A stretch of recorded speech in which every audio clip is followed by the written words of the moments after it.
Assalamualaikum warahmatullahi wabarakatuh. Selamat siang. Perkenalkan kami dari kelompok 4 dari UAS Konsep Basis Data dan juga Praktikum Basis Data. Kali ini kita akan mempresentasikan hasil UAS kami, yaitu rancangan basis data untuk sistem perbankan. Pertama-tama perkenalkan, nama saya Muhammad Raya Rizky dengan NIM 24105111146. Perkenalkan, saya Dava Aditya Putri Alias dengan NIM 24105111150. Perkenalkan, nama saya Rizik Hafid Aprianto dengan NIM 241051140. Oke, jadi pada UAS kali ini kita itu disuruh untuk membuat rancangan basis data untuk sistem perbankan.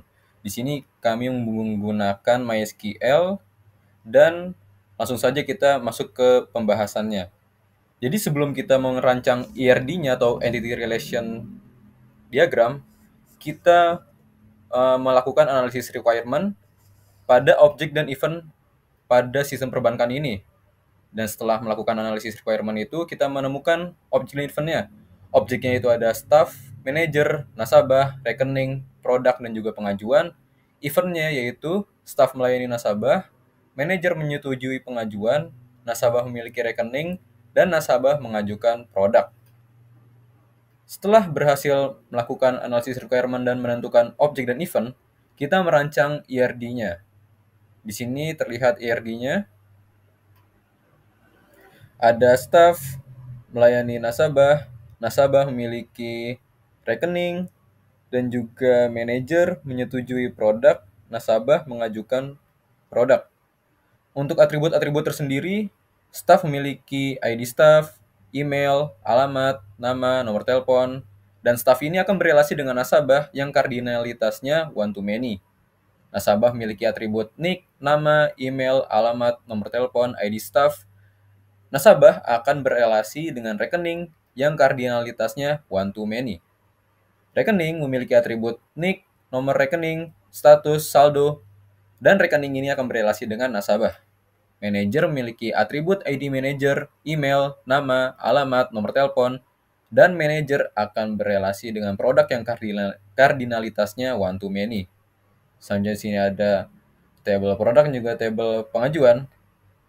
Karena produk dan pengajuan itu kardinalitasnya many to many, maka relasi antara produk dan pengajuan perlu dibuatkan pivot table yang namanya pengajuan.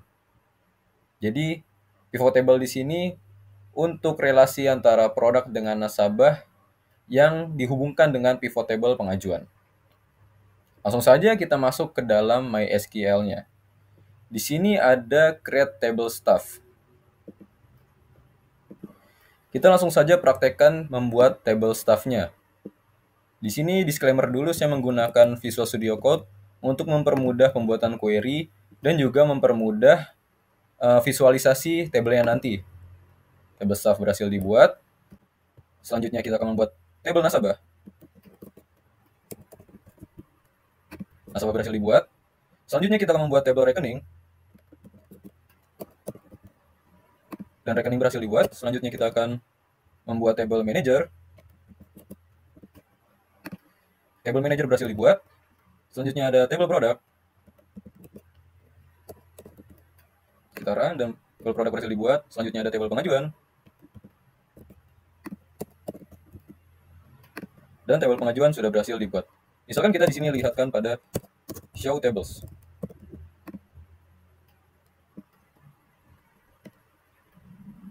Maka table-table sudah berhasil dibuat di sini. Ada manajer, nasabah, pengajuan, produk, rekening, dan juga staff. Selanjutnya kita inputkan datanya. Karena pada UAS kali ini untuk setiap table minimal 10 data, maka kita inputkan 10 data yang diminta. Mulai dari table staff, kita inputkan 10 datanya. Kita save dan langsung kita jalankan query-nya. Berhasil menginsertkan data kepada table staff. Selanjutnya kita akan menginsert data ke table nasabah.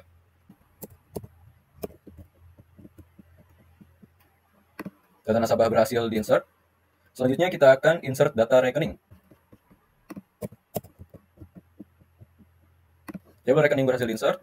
Selanjutnya adalah table manager. Kita run. Lalu manager berhasil di-insert. Selanjutnya adalah table product.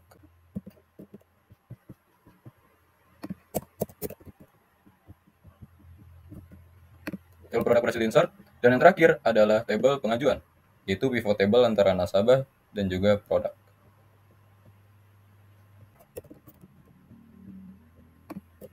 Oke, sudah berhasil di-insertkan. Oke, kita akan lihat data-data yang sudah kita insert. Langsung aja kita jalankan query select bintang from nasabah, select bintang from rekening, select bintang from staff, select bintang from pengajuan, select bintang from manager. Dan yang terakhir, select bintang from product. Oke, di sini kita ketik nasabah. Oke, kita jalankan query-nya masing-masing.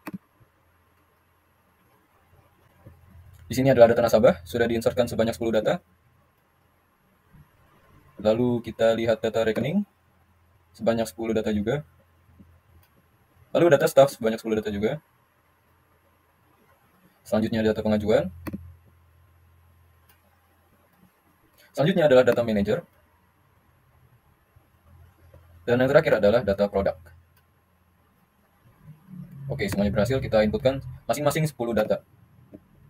Lalu di sini saya akan menjelaskan secara singkat struktur pemilihan atribut tabelnya. Kenapa kita memilih atributnya tipe datanya integer untuk ID? Karena kita akan mengisi ID itu dengan angka dan menggunakannya sebagai primary key dan juga not null. Jadi ID primary key ini tidak boleh null, tidak boleh tidak diisi, dan setelah itu ada misalkan varchar untuk nama di sini.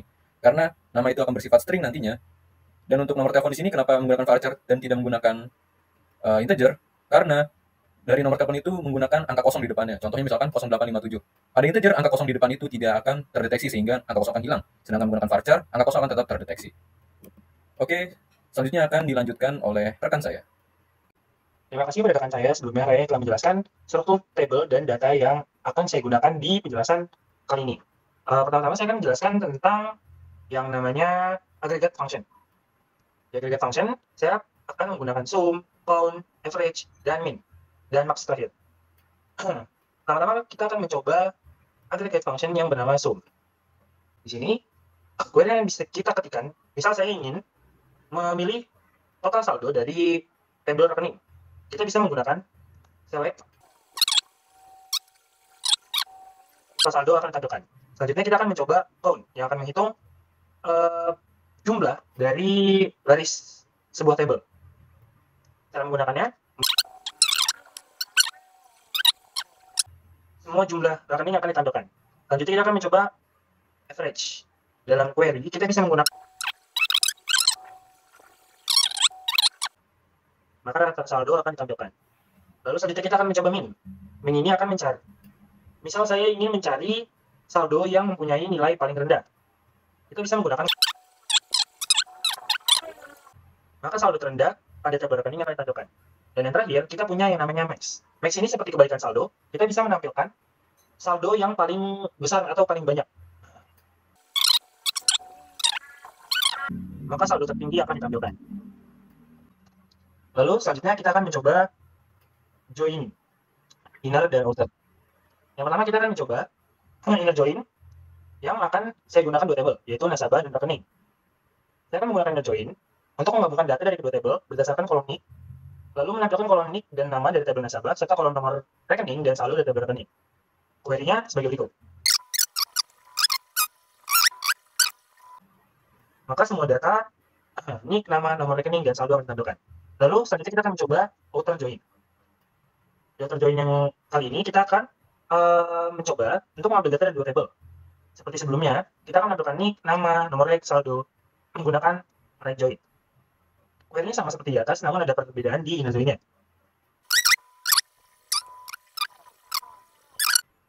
Maka kalau kita menggunakan right join, akan ditampilkan NIC, nama, nomor rek, saldo. Lalu selanjutnya kita akan mencoba inner join menggunakan tiga tabel. Inner join kali ini kita akan menggunakan tabel dari pengajuan, nasabah, dan produk. Dengan menggunakan inner join, kita akan menggabungkan data dari ketiga tabel berdasarkan kolom NIC dan ID produk yang sama dan menampilkan kolom ID pengajuan, NIC dan status dari tabel pengajuan, kolom nama dari tabel nasabah serta kolom nama dari tabel produk. Query-nya adalah sebagai berikut. maka akan tampil data ID pengajuan, NIK, nama produk, dan statusnya. Lalu selanjutnya kita akan mencoba outer join. Materi sebagai berikut. Query ini akan melakukan pengambilan data dari 3 tabel, yaitu pengajuan, nasabah, dan produk seperti sebelumnya, dengan menggunakan operasi left join. Perintah ini menggabungkan data dari ketiga tabel berdasarkan kolom NIK dan ID produk yang sama, menampilkan kolom ID pengajuan, NIK, dan status dari tabel pengajuan, kolom nama dari tabel nasabah, serta kolom nama dari tabel produk. Left join memastikan semua data dari tabel pengajuan ditampilkan, meskipun tidak ada kecocokan di tabel nasabah atau produk. Lalu, selanjutnya kita akan mencoba inner join tabel nasabah. Query-nya adalah sebagai berikut. Select staff, ID staff, staff nama, nasabah NIK, nasabah nama, from staff, inner join nasabah, on staff, ID staff sama dengan nasabah, ID staff. Perintah ini digunakan untuk mengambil data dari 2 tabel, yaitu staff dan nasabah. Dengan menggunakan operasi inner join, perintah ini menggabungkan data dari 2 tabel berdasarkan kolom ID staff yang sama dan menampilkan ID staff dan nama dari tabel staff, serta kolom NIK dan nama dari tabel nasabah. Lalu kita akan melakukan outer join, staff dan nasabah. Select staff, ID staff, from staff, left join nasabah. Perintah ini digunakan untuk mengambil data dari 2 tabel, sama seperti sebelumnya, staff dan nasabah, dengan menggunakan left join. Perintah ini menggabungkan data dari kedua tabel berdasarkan kolom ID staff yang sama. Lalu, selanjutnya kita akan melakukan inner join. Query-nya sebagai berikut. Select manager, ID manager, manager nama, produk, ID produk, produk nama, produk status, from manager. Lalu inner join ke produk sesuai dengan ID manager yang ada di manager dan produk. Selanjutnya kita akan mencoba outer join. Query-nya adalah sebagai berikut. Select manager, bla bla bla, menggunakan left join. Perintah ini menggunakan 2 tabel dengan menggunakan operasi left join. Perintah ini menggabungkan data dari kedua tabel berdasarkan kolom ID manager yang sama dan menampilkan kolom ID manager dan nama dari tabel manager, serta kolom ID produk, nama status dari tabel produk. Left join memastikan semua data dari tabel manager ditampilkan, meskipun tidak ada kecocokan di tabel produk. Lalu, selanjutnya kita akan mencoba menggunakan view atau membuat view. Jadi, view itu adalah tabel virtual yang menyimpan hasil dari query SQL. View ini tidak menyimpan data secara fisik, tetapi menyimpan definisi query yang menghasilkan data tersebut. Kita akan mencoba view pertama. View pertama saya akan membuat view untuk menampilkan nasabah yang aktif. Berikut. Create or replace view nasabah aktif itu untuk membuat sebuah view baru bernama view nasabah aktif atau mengganti view yang sudah ada dengan nama yang sama. Lalu, select nasabah, NIK, nasabah nama, rekening norek, rekening saldo, rekening status. Bagian ini menentukan kolom-kolom yang akan ditampilkan dalam view. Kolom-kolom tersebut tampilkan dari tabel nasabah dan rekening. Lalu, from nasabah, untuk mengambil data dari tabel nasabah, inner join rekening on nasabah NIK sama dengan rekening NIK. Bagian ini menggabungkan tabel nasabah dengan tabel rekening. Lalu, kondisi where rekening status sama dengan aktif untuk menampilkan data yang hanya mempunyai status rekening aktif. Dan yang terakhir untuk menampilkan view, kita harus menggunakan select bintang from view nasabah aktif untuk menggunakan view yang telah kita buat sebelumnya. Lalu selanjutnya kita akan mencoba view kedua. View kedua ini saya akan menampilkan pengajuan yang belum disetujui. Query-nya adalah sebagai berikut. Create or replace view. Seperti sebelumnya, membuat view atau mengganti nama view atau mengganti view yang sudah ada dengan nama yang sama. Select pengajuan. Bagian select ini untuk menentukan kolom-kolom yang akan ditampilkan. Pengajuan dari tabelnya, inner join untuk menggabungkan dengan tabel nasabah. Untuk menggabungkan tabel nasabah dan tabel pengajuan menggunakan operasi inner join. Menggabungkan berdasarkan kolom NIK yang sama dari kedua tabel. Lalu, inner join lagi antara produk dengan pengajuan. Bagian ini menggabungkan tabel pengajuan dengan tabel produk menggunakan operasi inner join berdasarkan kolom ID produk yang sama dari kedua tabel. Lalu kondisi terakhir adalah where pengajuan status menunggu. Untuk menambahkan kondisi bahwa hanya ada data pengajuan dengan status menunggu yang akan ditampilkan dalam view. Lalu kita akan mencoba view selanjutnya. View yang ketiga, kita akan menampilkan view dengan rekening saldo yang rendah. Misal kita ambil rekening saldo yang berada di bawah 5 juta. Query-nya adalah sebagai berikut.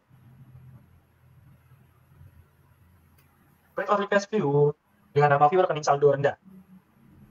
Lalu di query ini kita mendapati select rekening norek seperti sebelumnya untuk menampilkan bagian-bagian dari sebuah kolom. From rekening dari tabel rekening. Lalu di inner join dengan tabel nasabah berdasarkan NIK yang sama di dua tabel. Lalu kondisi ketika rekening saldo di bawah 5 juta. Dan terakhir select bintang from untuk mengambil data dari view rekening saldo rendah.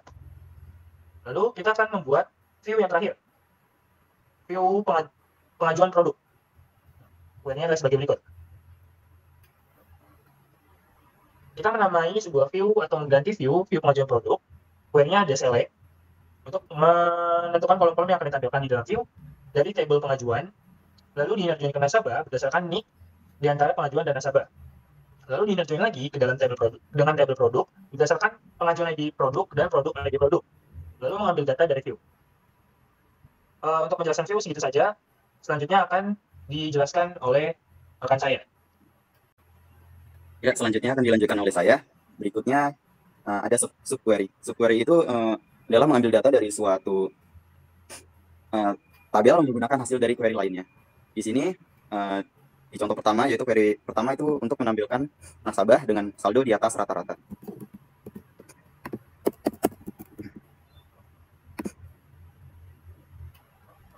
Di sini kita kode yang digunakan yaitu select nama, saldo dari tabel nasabah. Selanjutnya inner join rekening on tabel nasabah. Yang diambil itu nick-nya dan rekening nick. Di sini kondisi saldo yaitu lebih besar dari berupa select KFG saldo yang berasal dari tabel rekening. Di sini hasilnya berupa nama dan saldo yang berada di atas rata-rata sebelumnya. Selanjutnya, query kedua yaitu akan menampilkan produk yang sering diajukan. Query di sini berupa select nama, count dari ID produk, ditulis as sebagai pengajuan yang berasal dari tabel produk. Dengan kondisi ID produk yaitu selectnya ID produk berasal dari tabel pengajuan. Grup by ID produk dan order by count ID produk dengan limit 1. Di sini hasilnya berupa nama produk yaitu kredit dengan total pengajuannya 1. Selanjutnya subquery yang ketiga. Di sini akan menampilkan rekening dengan saldo minimum di antara rekening aktif. Query-nya itu dari select nomor X saldo yang berasal dari tabel rekening. Dengan kondisi saldonya itu select min. Min itu nilai terendah dan dari tabel rekening. Dengan kondisinya statusnya berupa aktif. Nah, di sini tertera nomor rekening dengan saldo terendahnya. Selanjutnya, query keempat. Di sini akan menampilkan nasabah yang mengajukan produk tertentu. Query-nya di sini berupa select nama, email dari tabel nasabah, where dengan kondisi nick in select nick berasal dari tabel pengajuan, kondisi ID produk itu select ID produk dari tabel produk. Where nama kondisinya berupa di sini mengambil produk kredit rumah. Keluarnya di sini namanya dan email. Selanjutnya pada subquery kelima, di subquery kelima ini akan menampilkan total saldo per staff yang melayani nasabah. Query di sini select staff diambil nama sebagai nama staff dan sum saldo sebagai total saldonya yang berasal dari tabel staff. Lalu menggunakan inner join nasabah on staff ID staff dan nasabah ID staff. Selanjutnya inner join juga untuk rekening on nasabah nick dari sama dengan rekening nick. Selanjutnya group by staff nama, having total saldo itu lebih besar daripada 0. Outputnya di sini menampilkan nama staff dengan total saldo nasabah yang dilayaninya. Ya, selanjutnya di sini ada grant and revoke, yaitu memberi akses atau mencabut akses kepada si adminnya. Yang pertama di sini ada administrator yang akan diberi wewenang green all, yaitu dapat membuka semua akses. Di sini sintaksnya untuk administrator green all yaitu create user admin bank at localhost, diidentifikasi sebagai admin dengan green all privilege-nya. Di sini on to admin bank at localhost. Di sini login.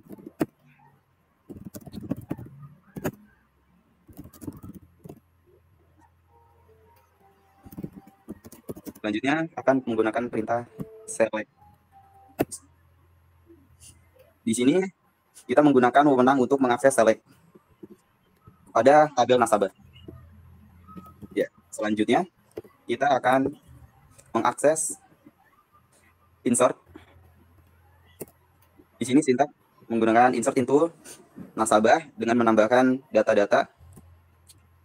Di sini di tabel telah terlihat penambahan data-data yang paling atas. Selanjutnya akan menggunakan update. Update di sini pada tabel nasabah yaitu pada ID staff menjadi 5 dengan kondisi nick yang 011 yang sebelumnya kita tambahkan. Dan terakhir menggunakan delete. Delete di sini dari kondisi nick yang 01011 ya, pada tabel. Selanjutnya kita akan memberi akses kepada nasabah berupa green select.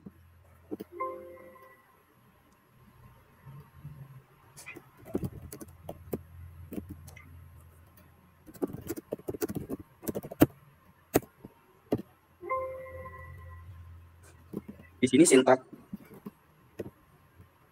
yang digunakan itu create user nasabah bank @localhost yang teridentifikasi nasabah. Akan memberi akses green select on kepada nasabah bank @localhost. Selanjutnya akan menggunakan wewenang select.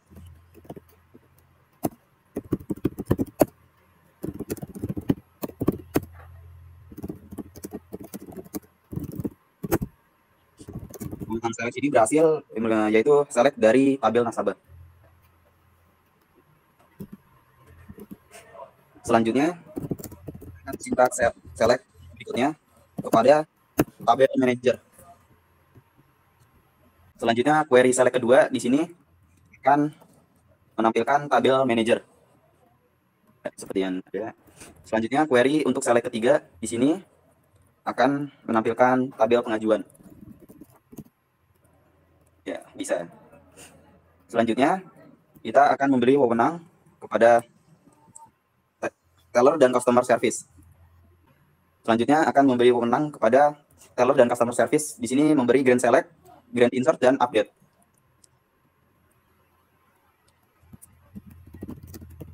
Selanjutnya di sini sintaknya berupa create user, teller CS bank @localhost, identifikasi by 123.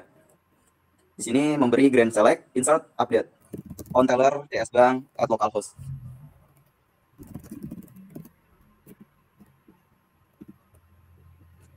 Selanjutnya sintak untuk mengakses select. Di sini akan menampilkan tabel nasabah. Selanjutnya kita akan mengakses fitur insert. Di sini akan menambahkan data kepada tabel nasabah. Ya. Selanjutnya sintak update.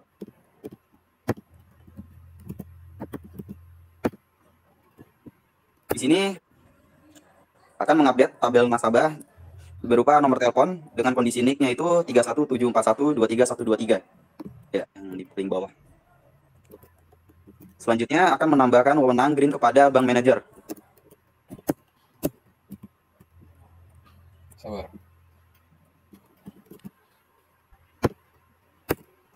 Di sini akan memberikan perintah green select dengan sintak create user manager bank @localhost identify by manager. Akan memberi green select on manager bank @localhost.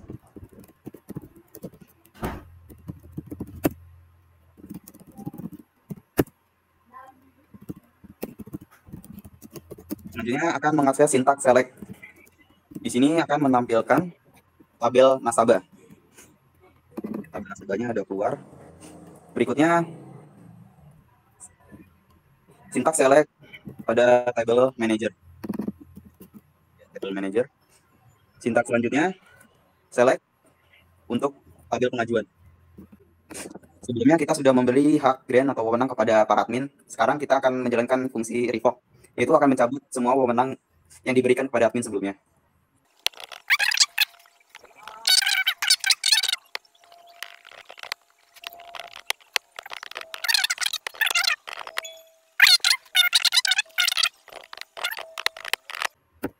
Dari nasabah bank. Di sini di nasabah banknya juga telah dicabut wewenangnya. dan tidak bisa mengakses database.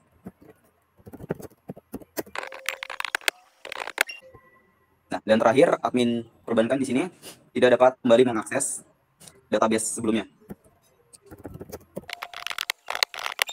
Ya, begitu pula dari manajer bank yang sebelumnya telah dibeli perintah grant dan sekarang telah dicabut menggunakan revoke all sehingga tidak dapat mengakses database. Sekian presentasi dari kelompok kami. Wassalamualaikum warahmatullahi wabarakatuh.